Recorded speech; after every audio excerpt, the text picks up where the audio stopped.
din tak tak tak din tak tak it tak it tu tak it tak tak din tak tak tak din tak tak it tu tak it tak it tak tak din tak tak din tak tak it tu tak it tu tak din tak tak din tak tak it tu tak it tak din tak din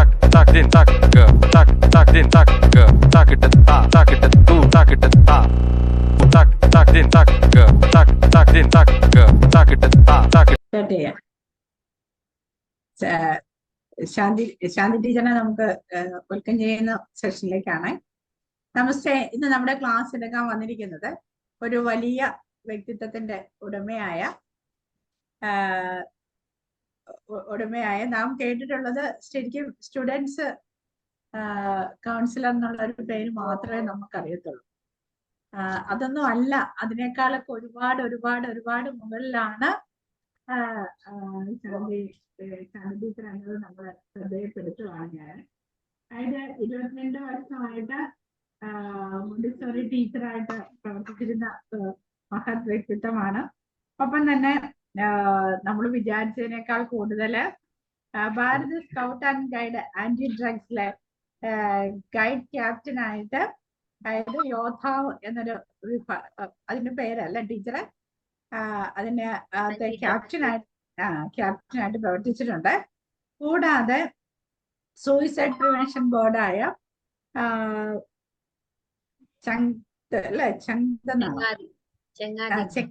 ചെങ്ങാതിയിലെ മെമ്പറാണ്.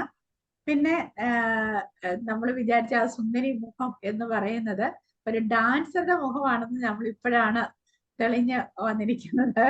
നല്ലൊരു ഡാൻസറാണ്, passion അത് തന്നെയാണ്. ഒപ്പം തന്നെ ഗാർഡനിങ്ങും പാഷനാണ്. ആ പുഞ്ചിരിയുടെ നിഷ്കളങ്കമായ മുഖവും നമ്മിലേക്ക് നൽകുന്ന ആ പ്രകാശം പകർത്തിയുള്ള ആ മഹത് വ്യക്തിത്വത്തിന്റെ ഉടമയെ നമുക്ക് ലഭ്യമായ അനുഗ്രഹമായി നമുക്ക് കണക്കാക്കാം. നമുക്ക് ഹൃദയത്തിന്റെ ഭാഷയിൽ ശാന്തി ടീച്ചറിനെ നമ്മുടെ സെഷൻ ചെയ്യുവാനായിട്ട് സ്വാഗതം ചെയ്യുന്നു. Thank you Jaya teacher. Thank you. ഒരു വലിയൊരു ഇൻട്രഡക്ഷൻ തന്നു. Thank you. എല്ലാവർക്കും നമസ്കാരം.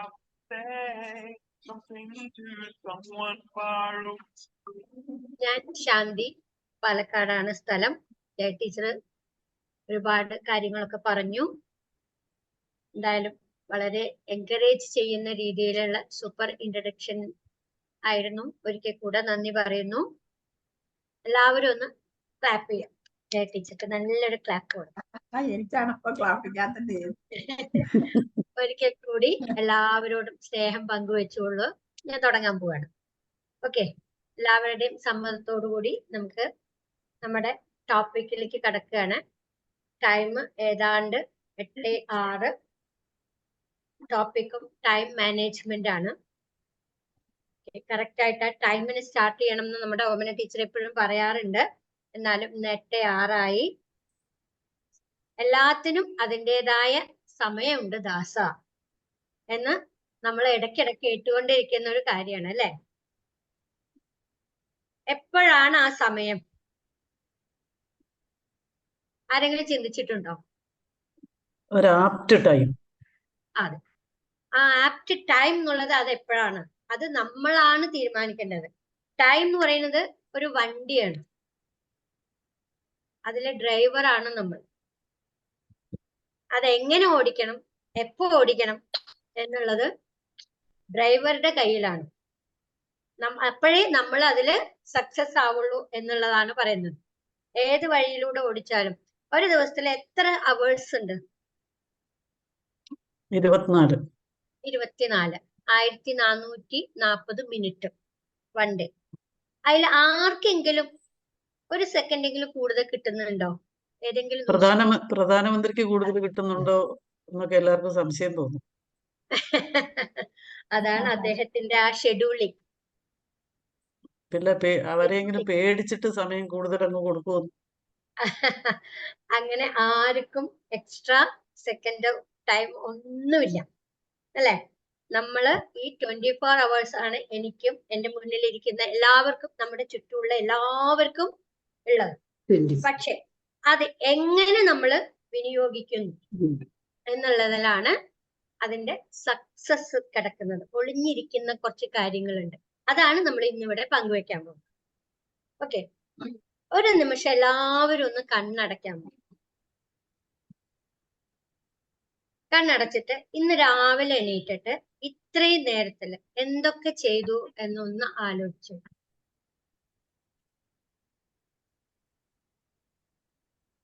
രാവിലെ എണീറ്റു, അത് കഴിഞ്ഞ് ഓരോന്നും ചെയ്ത് ഈ നിമിഷം വരെ 8:08 ആയി. എന്തൊക്കെ ചെയ്തു എന്നുള്ളത് ഒന്ന് ആലോചിച്ചു.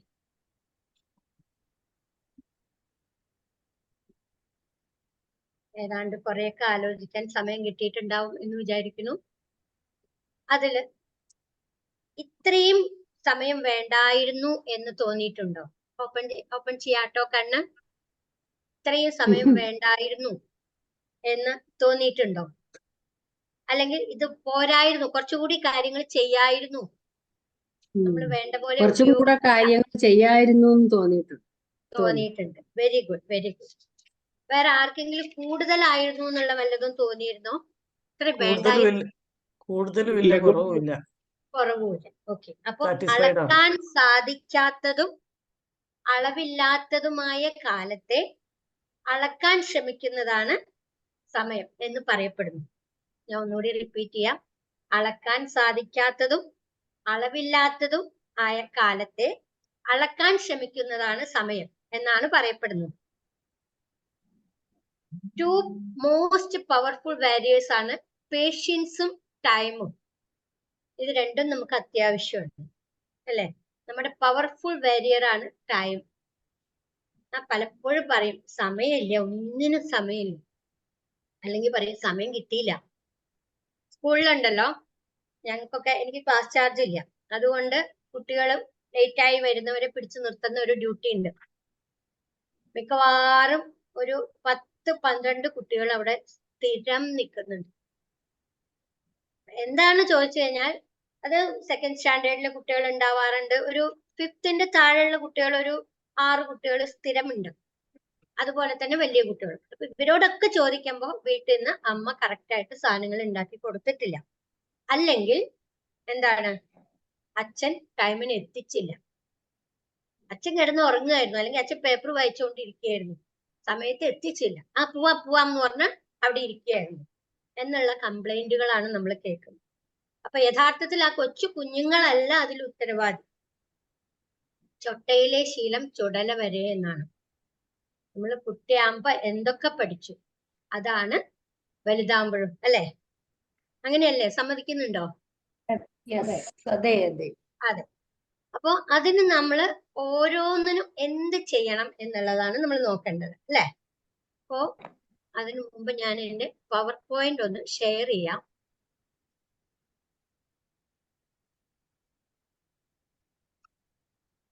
കാണുന്നുണ്ടല്ലോ?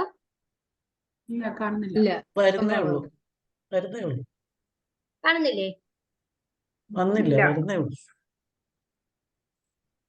ഷെയർ സ്ക്രീൻ കൊടുത്തിട്ട് ഒരു ഷെയറും കൂടി കൊടുക്കണം.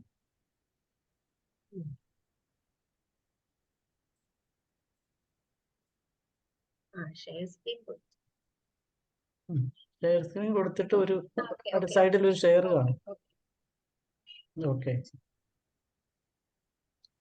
ഓക്കെ, അത് പ്രസന്റേഷൻ മോഡലിൽ ഇടും മാഡം.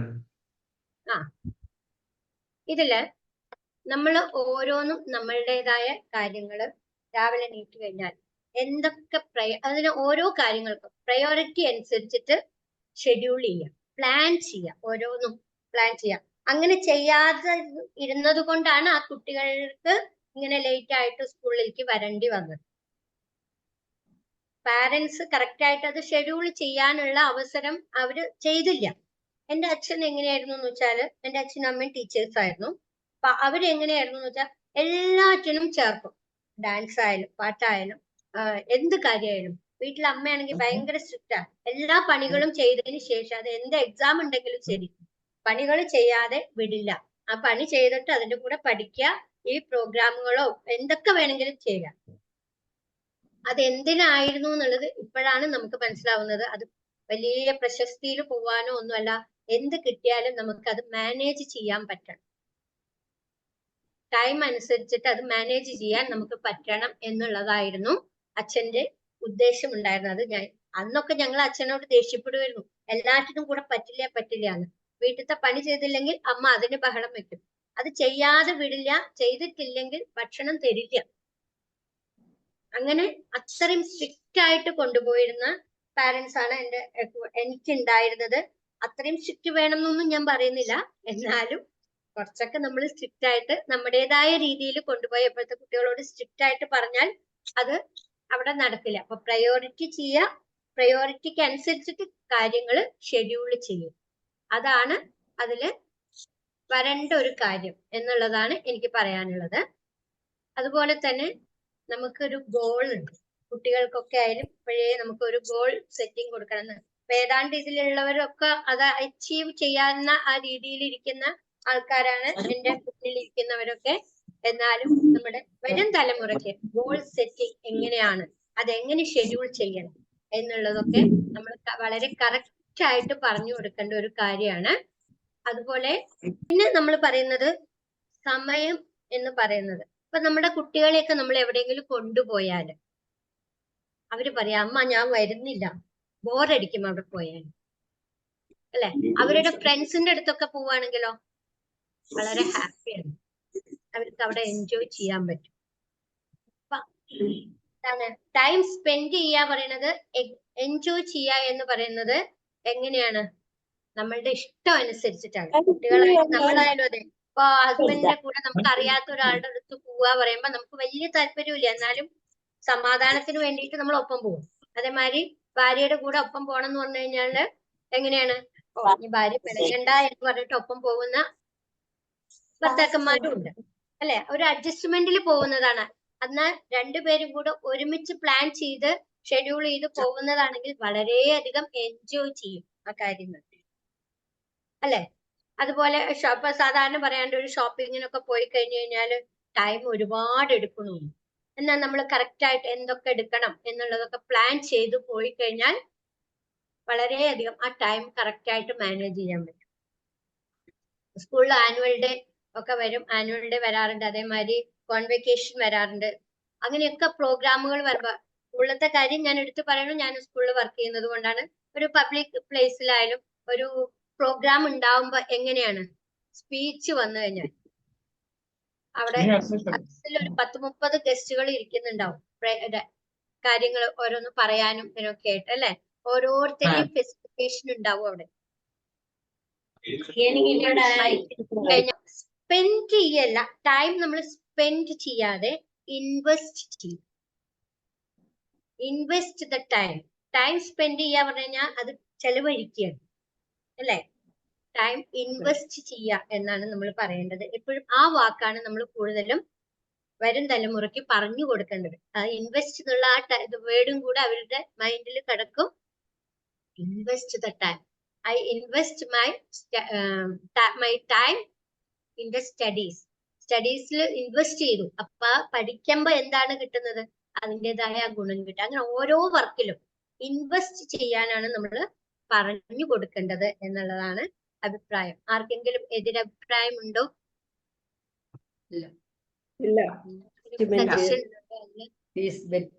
ഇൻവെസ്റ്റ്മെന്റ് എന്ന് പറയുന്നത് എന്റെ കറക്റ്റ് എന്ന് തോന്നുന്നു.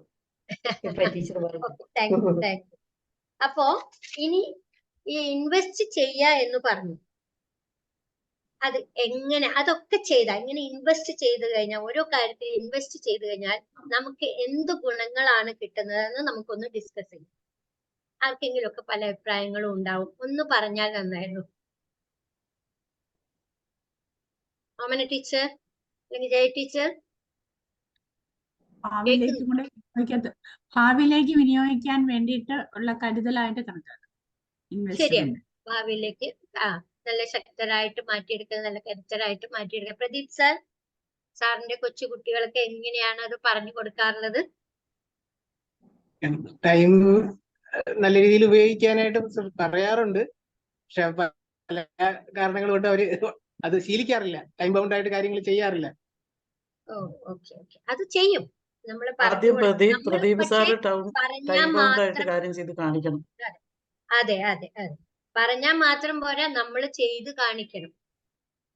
നമ്മൾ മോഡലായിരിക്കണം. നമ്മൾ പറഞ്ഞിട്ട് അത് ആ ടൈമിന് ചെയ്യാന്ന് പറഞ്ഞാൽ നമ്മൾ വേറൊരു കാര്യം ചെയ്തുകൊണ്ടിരുന്നു കഴിഞ്ഞാൽ അവർ ചെയ്യില്ല.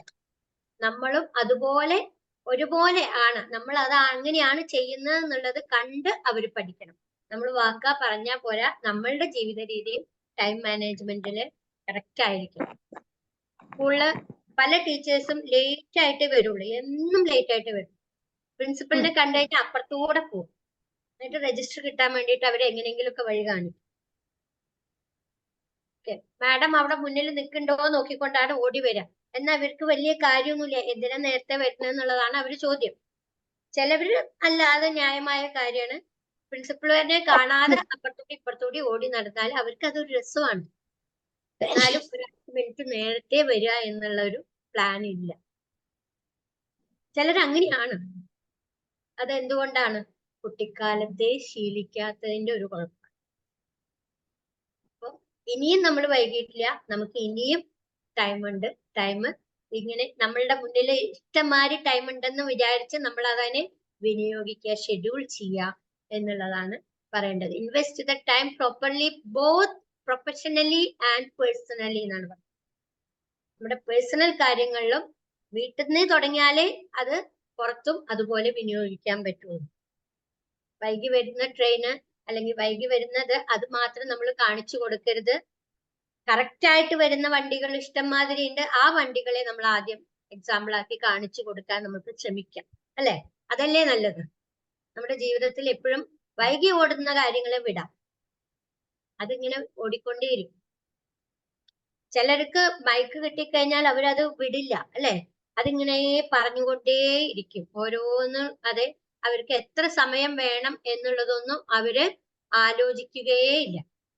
പിന്നെ ഇങ്ങനെ ചെയ്താൽ എന്താണ് ഗുണം എന്നുള്ളത് നമുക്ക് ഒന്നുകൂടി ഞാൻ പറയാം. ഇപ്പൊ ജയ ടീച്ചർ പറഞ്ഞു, ഓമൻ ടീച്ചർ പറഞ്ഞു, പ്രദീപ് സാറ് പറഞ്ഞു, എല്ലാവരും പറഞ്ഞു. നമ്മുടെ സ്ട്രെസ് കുറയ്ക്കാൻ പറ്റും. ഓരോന്നും നമ്മളുടെ സ്ട്രെസ് കുറയ്ക്കാൻ പറ്റുന്ന ഒരു കാര്യമാണ് അത്. അതുപോലെ തന്നെ നമ്മുടെ ഗോൾ അച്ചീവ് ചെയ്യാൻ പറ്റും. നമ്മൾക്ക് കറക്റ്റ് ആയിട്ട് കുട്ടികൾക്ക് ഒരു ഗോൾ, നമുക്ക് അഭിലാഷ് സാറൊക്കെ പറഞ്ഞതിന്റെ ഗോൾ സെറ്റിങ്ങിന്റെ കാര്യം, അത് കറക്റ്റ് ആയിട്ട് അച്ചീവ് ചെയ്യാൻ പറ്റും. പിന്നെ എന്താണ്, നമ്മുടെ പെർഫോമൻസ് ഇൻക്രീസ് ചെയ്യാൻ പറ്റും. നമ്മളുടെ ഏത് പെർഫോമൻസ് ആയാലും, അത് വീട്ടിലായാലും ഔട്ട്സൈഡ് ആയാലും പെർഫോമൻസ് ഇൻക്രീസ് ചെയ്യാൻ പറ്റും. അതിന്റെ ഉത്തമ ഉദാഹരണം ഞാൻ തന്നെയാണ്. അതെനിക്ക് പറയാം. കാരണം ഞാൻ എപ്പോഴും ബിഫോർ ടൈമാണ് ഏത് കാര്യം ചെയ്യാറുള്ളൂ. കാരണം അത് എൻ്റെ അച്ഛൻ്റെ അമ്മയുടെയും ആ ഒരു അച്ഛനും അമ്മയും എനിക്ക് തന്നിട്ടുള്ള സ്വത്ത് എന്ന് പറയാൻ അതാണ്. വാല്യുബിൾ ആയിട്ടുള്ള ഒരു സ്വത്ത് എനിക്ക് അതാണ്. കറക്റ്റ് ആയിട്ട് അത് ചെയ്തു പോകണം എന്നുള്ളത്. അതെന്റെ മക്കളെയും ഞാൻ പഠിപ്പിച്ചിട്ടുണ്ട്. പക്ഷെ അവര് കറക്റ്റ് ആയിട്ട് ചില സമയത്തൊക്കെ അത് വിട്ടു പോവാറുണ്ട്. അതിന്റെ എന്താണ് ഭവിഷ്യത്വം അവര് തന്നെ അനുഭവിക്കണം.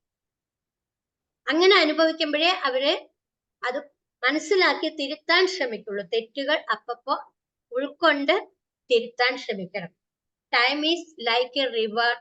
You cannot touch the same water twice because the flow that has passed will never pass again. Enjoy every moment of your life. എന്നാണ് നമ്മൾ പറയുന്നത്. അപ്പോൾ ഈ പറഞ്ഞതിൽ എന്തെങ്കിലും നിങ്ങൾക്ക് ഡൗട്ട് ഉണ്ടോ? എല്ലാം ക്ലിയർ ആയി എന്ന് വിചാരിക്കുന്നു. അപ്പോ താങ്ക് യു വെരി മച്ച്. ഞാൻ ഇവിടെ നിർത്തുകയാണ്. ടൈം കഴിഞ്ഞു. ടൈം മാനേജ്മെന്റ് പറയുമ്പോൾ ആ ടൈമിന് മുമ്പ് നിർത്താൻ ഞാൻ ശ്രമിക്കുകയാണ്. Okay, thank you very much for your attention. Have A good day. Good night. Thank you.